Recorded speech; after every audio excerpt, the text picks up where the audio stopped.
వచ్చేస్తుంది. ఇప్పుడైతే ఓపెన్ చేయట్లేదు, వాటర్ ఉంది కాబట్టి. అది ఎప్పుడైనా మీకు 1 month కి ఒకసారి ఓపెన్ చేసి క్లీన్ చేసుకోండి. రెండోది, ఇప్పుడు మిషన్ రన్ అవుతుంది కదా, సపోజ్ కరెంట్ పోయింది అనుకోండి, కరెంట్ పోతే మనకి డోర్ అనేది ఓపెన్ అవ్వదు. మళ్ళీ కరెంట్ వస్తే ఇది ఎక్కడైతే ఆగిందో అక్కడ నుంచి కంటిన్యూ అవుతుంది. కానీ కరెంట్ పోయింది కదా అని రొటేటర్ తిప్పితే కనుక ప్రోగ్రామ్ రీసెట్ అయిపోద్ది. మళ్ళీ ఫస్ట్ నుంచి సెలెక్ట్ చేసుకోవాలి. ఇది ఇక్కడే ఉండాలి, ఓన్లీ స్విచ్ పెట్టుకోవాలి. కరెంట్ వచ్చాక స్విచ్ ఆన్ చేస్తే మళ్ళీ ఎక్కడైతే ఆగినా కంటిన్యూ అవుద్ది.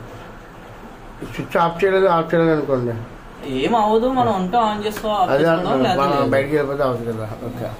నెక్స్ట్ ఇది రన్ అవుతుండగా కరెంట్ పోతే కనుక, సో కరెంట్ పోయింది అనుకోండి, ఈ డోర్ మనకు రాదు.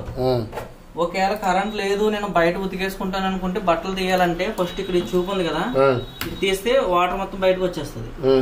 వాటర్ అంతా వెళ్ళిపోయినా గానీ మీకు డోర్ అయితే రాదు. ఇక్కడ ట్యాగ్ ఉంది కదా, ఆ ట్యాగ్ ని కిందకి ప్రెస్ చేస్తే మీకు అన్లాక్ అనమాట. ఎప్పుడైనా వచ్చేది, ఎప్పుడైనా క్లీన్ చేసుకొని ట్యాగ్ కిందకి లాగాలి. అది వాటర్ వెళ్ళిపోయిన తర్వాత